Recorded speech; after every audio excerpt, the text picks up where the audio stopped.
ಎಲ್ಲರಿಗೂ ನಮಸ್ಕಾರ. ಸೊ ಇವತ್ತಿನ ಪ್ಲಾನ್ ಏನಂತೇಳಿ ನಾವು ನೋಡೋದಾದ್ರೆ ನಮ್ದು 23 27 ನಾರ್ತ್ ಫೇಸಿಂಗ್ ಇದೆ. ಬಹಳಷ್ಟು ಜನ ಕಾಮೆಂಟ್ ಮಾಡಿ ಕೇಳಿದ್ರೆ ಸೊ ಈ ಪ್ಲಾನ್ ನಾನು ಇವತ್ತು ಎಕ್ಸ್ಪ್ಲೇನ್ ಮಾಡ್ತೀನಿ. ಆಮೇಲೆ ಇದ್ರದ 3D ಎಲಿವೇಶನ್ ಕೂಡ ನಾನು ತೋರಿಸ್ತೀನಿ ಯಾವ ರೀತಿ ಬರ್ತೈತಿ ಅಂತ ಹೇಳಿ. ಸೊ ಇಲ್ಲೇ ನಮ್ದು ಏನಂದ್ರೆ ನಾರ್ತ್ ಸೈಡ್ ರೋಡ್ ಇರ್ತೈತಿ.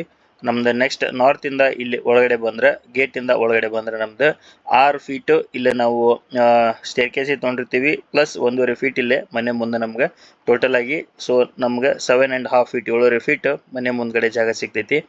ನೆಕ್ಸ್ಟ್ ಇಲ್ಲೇ ನಾವು ಮೇನ್ ಡೋರ್ ಇಂದ ಎಂಟ್ರೆನ್ಸ್ ಆದ್ರೆ ಇಲ್ಲಿ ನಾರ್ತ್ ಈಸ್ಟ್ ಕಾರ್ನರ್ ಅಂದ್ರೆ ಈಶಾನ್ಯ ದಿಕ್ಕಿನೊಳಗೆ ನಾವು ಮೇನ್ ಡೋರ್ನ ಪ್ರೊವೈಡ್ ಮಾಡಿರ್ತೀವಿ. ಒಳಗಡೆ ಬಂದ್ರೆ ಸ್ವಲ್ಪ ಜೂಮ್ ಇನ್ ಮಾಡ್ತೀನಿ. ಸೊ ನಮ್ದು living room 11.5 by 13 feet 3 inch ನಮ್ದು ಲಿವಿಂಗ್ ರೂಮ್ ಇರ್ತೈತಿ. ಸೊ ಇದು ಹೆಂಗಂತಂದ್ರೆ 11.5 ಅಗಲ 13 ಫೀಟ್ 3 ಇಂಚ್ ಉದ್ದ ಇರ್ತೈತಿ. ನೆಕ್ಸ್ಟ್ ನಮ್ದು ಪೂಜಾ ರೂಮ್ ಸೈಜ್ ನಾವು ನೋಡೋದಾದ್ರೆ 3 ಫೀಟ್ 3 ಇಂಚ್ ಬೈ 5 ಫೀಟ್ ನಮ್ದು ಪೂಜಾ ರೂಮ್ ಇರ್ತೈತಿ. ನೆಕ್ಸ್ಟ್ ನಾವಿಲ್ಲಿ ಸೌತ್ ಈಸ್ಟ್ ಕಾರ್ನರ್ ಒಳಗೆ ಕಿಚನ್ ಅನ್ನ ಪ್ರೊವೈಡ್ ಮಾಡಿರ್ತೀವಿ. ಸೊ ಕಿಚನ್ ಸೈಜ್ ನಮ್ದು 11.5 ಅಗಲ 9.5 ಇಲ್ಲೇ ಉದ್ದ ಇರ್ತೈತಿ. ಸೊ ಇಲ್ಲಿ ನೋಡ್ಬೋದು ಕಿಚನ್ಗೆ ಒಂದು ಬ್ಯಾಕ್ ಡೋರ್ ಕೂಡ ನಾವು ಇಲ್ಲಿ ಪ್ರೊವೈಡ್ ಮಾಡೀವಿ. ಹಿಂದ್ಗಡೆ ನಾವು ದಕ್ಷಿಣ ದಿಕ್ಕೊಳಗೆ 3 ಫೀಟ್ ಸೆಟ್ ಬ್ಯಾಕ್ ಬಿಟ್ಟಿರ್ತೀವಿ. ಸೊ ಇದು ಹೆಂಗ ಅಂತಂದ್ರೆ ನಮ್ದು ಕಾಂಪೌಂಡ್ ವಾಲ್ ಮತ್ತು ಮನೆ ವಾಲ್ ಮಧ್ಯೆ 3 ಫೀಟ್ ಇರ್ತೈತಿ. ಸೊ ನಮ್ದು ಎಷ್ಟು ಇಲ್ಲೇ ಟೋಟಲ್ ಆಗ್ತೈತೆ ಅಂದ್ರೆ ಕಾಂಪೌಂಡ್ ಬಿಟ್ಟು 3.5 ಫೀಟ್ ನಮ್ಗೆ ಇಲ್ಲೇ ಟೋಟಲ್ ಸಿಗ್ತೈತಿ. ಸೊ ಇಲ್ಲಿ ನಮ್ದು ನೆಕ್ಸ್ಟ್ ಸೌತ್ ವೆಸ್ಟ್ ಕಾರ್ನರ್ ಅಂದ್ರೆ ನಮ್ದು ನೈಋತ್ಯ ದಿಕ್ಕಿನೊಳಗೆ ಮಾಸ್ಟರ್ ಬೆಡ್ರೂಮ್ ನ ಪ್ರೊವೈಡ್ ಮಾಡಿರ್ತೀವಿ. ಸೊ ಅದರದ್ದು ಸೈಜ್ 11 ಫೀಟ್ ಆಗಲ್ಲ 9 ಫೀಟ್ 6 ಇಂಚ್ ಅಂದ್ರೆ 9.5 ಫೀಟ್ ಉದ್ದ ಇರ್ತೈತಿ. ನೆಕ್ಸ್ಟ್ ಇಲ್ಲೇ ನಾವೇನ್ ಮಾಡಿರ್ತೀವಿ ಅಂದ್ರೆ ಬಾತ್ರೂಮ್ ಮತ್ತು ಟಾಯ್ಲೆಟ್ ರೂಮ್ ನ ಸಪ್ರೇಟ್ ಇಲ್ಲೇ ನಾವು ಪ್ರೊವೈಡ್ ಮಾಡಿರ್ತೀವಿ. ಇದನ್ನ ನಾವು ಅಟ್ಯಾಚ್ ಕೂಡ ಮಾಡ್ಕೋಬಹುದು. ಯಾವ ರೀತಿ ಅನ್ನೋದು ನಾನು ಇಲ್ಲೇ ಹೇಳ್ತೀನಿ. ಬಾತ್ರೂಮ್ ಇಲ್ಲಿ ನಮ್ದು ಎಷ್ಟೈತಿ ಅಂದ್ರೆ ಹಿಂಗಾಗಲ್ಲ 7.5 ಫೀಟ್ ಐತಿ, ಹಿಂಗ ಉದ್ದ 3 ಫೀಟ್ 3 ಇಂಚ್ ಐತಿ. ಸೊ ಇಲ್ಲಿ ನಮ್ದು ಬಾತ್ರೂಮ್ ಇರ್ತೈತಿ. ನೆಕ್ಸ್ಟ್ ಈ ಕಡೆ ನಮ್ದು ಟಾಯ್ಲೆಟ್ ರೂಮ್ 4.5 ಫೀಟ್ ಆಗಲ್ಲ 3 ಫೀಟ್ 3 ಇಂಚ್ ಉದ್ದ ಇರ್ತೈತಿ. ಸೊ ಇದನ್ನ ನಾವು ಏನ್ ಮಾಡ್ಕೋಬಹುದು ಅಂದ್ರೆ ಇವಾಗ ಬಾತ್ರೂಮ್ ಡೋರ್ ನಾವು ಇಲ್ಲೇ ಕೊಟ್ಟಿರ್ತೀವಿ, ಅದನ್ನ ನಾವೇನಾರ ಇಲ್ಲೇ ಪ್ರೊವೈಡ್ ಮಾಡಿದ್ರೆ ನಮ್ದು ಈ ಬಾತ್ರೂಮ್ ಏನೈತಲ್ಲ ಇಲ್ಲೇ ನಾವು ಬಾತ್ರೂಮ್ ಟಾಯ್ಲೆಟ್ ಮಾಡ್ಕೊಂಡ್ರೆ ಈ ಬೆಡ್ರೂಮ್ಗೆ ಅದು ಅಟ್ಯಾಚ್ ಆಗ್ತೈತಿ.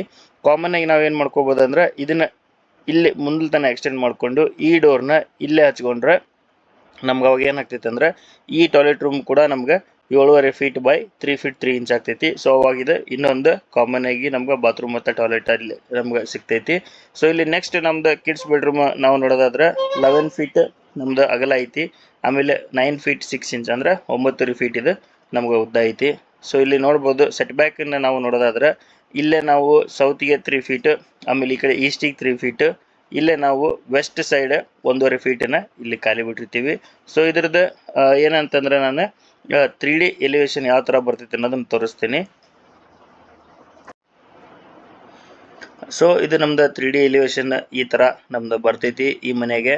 ಸೊ ಈ ತರ ನಮ್ದು ಇದು ಮಾರ್ನಿಂಗ್ ವ್ಯೂ ಆದ್ರೆ ಇದು ನಮ್ದು ನೈಟ್ ವ್ಯೂ ಇದು ಈ ತರ ಕಾಣ್ತೈತಿ ನಮ್ಗೆ. ಸೊ ಇದೇನಂತಂದ್ರೆ ನಮ್ದು ಎಲಿವೇಶನ್ ಫ್ರಂಟ್ ಎಲಿವೇಶನ್ ಆಗಿರ್ತೈತಿ. ನಾನು ಆವಾಗಲೇ ಹೇಳಿದೆ ಹೊರಗಡೆ ಸ್ಟೇರ್ ಕೇಸ್ ಇರುತ್ತೆ. ಸೊ ಈ ಸ್ಟೇರ್ ಕೇಸ್ ಇದ್ದ ಲ್ಯಾಂಡಿಂಗ್ ಇರ್ತೈತಲ್ಲ, ಲ್ಯಾಂಡಿಂಗ್ ಕೆಳಗಡೆ ನಮ್ದು ಏನಂದ್ರೆ ಟಾಯ್ಲೆಟ್ ರೂಮ್ ಇಲ್ಲಿ ಒಂದು ಇರ್ತೈತಿ. ಸೊ ಈ ರೀತಿ ನಮ್ದು ಹೊರಗಡೆಯಿಂದ ಲುಕ್ ಈ ರೀತಿ ಕಾಣ್ತೈತಿ. ಸೊ ಅದನ್ನ ಯಾವ ರೀತಿ ಇಲ್ಲಿ ನೋಡ್ಬೋದು. ನಾನು ಜೂಮ್ ಇನ್ ಮಾಡ್ತೀನಿ. ಲೈಟ್ ಕೂಡ ನಾವು ಇಲ್ಲಿ ಈ ತರ ಪ್ರೊವೈಡ್ ಮಾಡಿರ್ತೀವಿ. ಆಮೇಲೆ ಇಲ್ಲೊಂದು ನಮ್ದು ಫ್ಲವರ್ಸ್ ಇದನ್ನೆಲ್ಲ ನಾವು ಪ್ಲಾಂಟ್ ಮಾಡಿರ್ತೀವಿ. ಸೊ ಈ ರೀತಿ ನಾವು 3D ಎಲಿವೇಶನ್ ಪ್ಲಾನ್ ಮಾಡ್ಕೋಬಹುದು. ನೆಕ್ಸ್ಟ್ ಇಲ್ಲೇ ನಾವು ನೈಟ್ ವ್ಯೂ ಕೂಡ ನೋಡ್ಬೋದು. ಈ ರೀತಿ ನಮ್ದು ಮನೆ ಕಾಣ್ತೈತಿ ನೈಟ್ ವ್ಯೂ ನೋಡಿದಾಗ. ಸೊ ತಮ್ಗೆ ಪ್ಲ್ಯಾನ್ ಲೈಕ್ ಆಗೈತೆ ಅಂತ ಅನ್ಕೊತೀನಿ. ಸೊ ಪ್ಲ್ಯಾನ್ ಲೈಕ್ ಆಗಿದ್ರೆ ಪ್ಲೀಸ್ ನಿಮ್ಮ ಫ್ರೆಂಡ್ಸ್ ಆ್ಯಂಡ್ ಫ್ಯಾಮಿಲಿ ಜೊತೆ ಶೇರ್ ಮಾಡಿರಿ ಅಂತ ಹೇಳ್ತಾ ಇವತ್ತಿನ ವಿಡಿಯೋ ಎಂಡ್ ಮಾಡತ್ತೀನಿ. ಎಲ್ಲರಿಗೂ ಶುಭ ದಿನ. Take care.